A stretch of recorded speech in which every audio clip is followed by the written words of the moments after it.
Imagine a queen, a warrior, an intellectual, who carved out an empire from the heart of the Roman world, only to see it all threatened by the might of Rome itself. This isn't a fantasy novel. This is the incredible true story of Queen Zenobia of Palmyra. In the 3rd century AD, the Roman Empire was in chaos. It was an age of crisis, of short-lived emperors and constant civil war. From this turmoil, a new power rose in the east. In the middle of the Syrian desert stood the magnificent city of Palmyra, a vital oasis on the Silk Road. It was a city of staggering wealth, a crossroads of cultures where Greek, Roman, and Persian influences blended to create something unique and spectacular. And ruling this city was a woman of extraordinary ambition and intellect, Zenobia. After the assassination of her husband, Odeinidas, she became regent for their young son, Vaballathus. But Zenobia was no mere placeholder. Fluent in multiple languages, a student of philosophy, and a skilled political operator, she wasn't content with just ruling Palmyra. She saw the weakness in Rome and seized her chance. In a breathtaking series of campaigns, her armies, led by the brilliant general Zabdas, conquered much of the Roman East. Egypt, the breadbasket of the empire, fell under her control. Anatolia, modern-day Turkey, was next. By 271 AD, Zenobia's Palmyrene empire stretched from the Nile to the Bosporus. She styled herself Augusta, Empress, and her son as Augustus, a direct challenge to Roman authority. On her coins, she was depicted with the radiance of the sun god, a symbol of her power and divine right to rule. She had created an empire within an empire. But in Rome, a new emperor had come to power. A man forged in the military, a stern and determined leader named Aurelian. He was known as Restitutor Orbis, the restorer of the world, and he would not tolerate a breakaway empire on his eastern frontier. The stage was set for a monumental clash. Aurelian gathered his legions and marched east. He was methodical, disciplined, and utterly ruthless. The first major confrontation came at the Battle of Imae near Antioch. Zenobia's heavy cavalry, the famed Clibanarii, were heavily armored and deadly. They initially pushed back the Roman forces, but Aurelian was a clever tactician. He feigned a retreat, luring the Palmyrene heavy cavalry into a long, exhausting chase under the scorching sun. Once they were tired and their formation was broken, Aurelian's rested troops turned and crushed them. It was a devastating blow, but Zenobia was not defeated.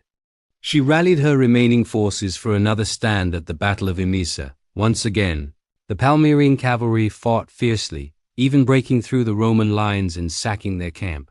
But Aurelian's infantry held firm. The discipline of the Roman legions, honed over centuries of warfare, proved decisive. The Palmyrene army was shattered. With her field armies defeated, Zenobia had only one option left: retreat to her fortress city, Palmyra. The city itself was a formidable stronghold, surrounded by massive walls and situated in the heart of the desert. Zenobia believed that the sheer difficulty of supplying an army in the desert would force Aurelian to give up. She sent desperate pleas for reinforcements from her Persian allies, hoping to hold out long enough for help to arrive. Aurelian arrived at the gates of Palmyra and the great siege began. The Romans were masters of siege warfare. They built massive siege towers, powerful catapults, and battering rams. Day after day they bombarded the city walls, while Palmyrene archers rained arrows down on them. The desert sun beat down mercilessly on the besiegers. Supplies dwindled. Aurelian himself was wounded by an arrow during the siege. In a letter, Aurelian expressed his frustration and respect for his enemy. "Those who speak with contempt of the war I am waging against a woman are ignorant both of the character and of the power of Zenobia. It is impossible to enumerate her warlike preparations of stones, of arrows, and of every kind of missile weapon." But the iron will of Aurelian never wavered. He tightened his grip, intercepting supply caravans and cutting off any hope of relief. He even managed to turn back the Persian reinforcements Zenobia was counting on. As the weeks turned into months, the situation inside Palmyra grew desperate. Food and water ran short. Hope began to fade. Seeing that the city was doomed, Zenobia made a daring choice. She would not surrender. Under the cover of darkness, she slipped out of the besieged city on a swift dromedary, the fastest camel she could find. Her plan was to make a desperate dash for the Persian Empire, to rally a new army and return to save her people. It was a race against time, a final desperate gamble. She rode for her life across the desert, with Roman cavalry in hot pursuit. She pushed her camel to its limits, getting closer and closer to the Euphrates River, the border of the Persian territory and her only hope for safety. She could almost taste freedom, but just as she reached the banks of the river, preparing to cross, the Roman horsemen caught up. She was captured, just miles from safety. With the capture of their queen, the spirit of Palmyra was broken. The city surrendered. Aurelian initially was lenient. He spared the city from destruction, took its vast treasures, and carried Zenobia and her son back to Rome as prisoners. But the story doesn't quite end there. While Aurelian was marching back, Palmyra revolted one last time. This time the emperor's mercy had run out. He turned his legions around, marched back with furious speed, and unleashed his wrath upon the city. Palmyra was sacked, its walls torn down, its people scattered. The beautiful oasis city, the jewel of the desert, was reduced to ruins. A tragic end for a once great metropolis. And what of Zenobia? Her fate is one of history's great debates. The most famous account tells of her being paraded through the streets of Rome in Aurelian's triumph, bound in golden chains, weighed down by so many jewels that she could barely walk. A spectacle of a defeated queen for the Roman masses. But after this humiliation, her story becomes softer. Instead of being executed, as was common for defeated leaders, Aurelian granted her a villa in Tivoli, near Rome.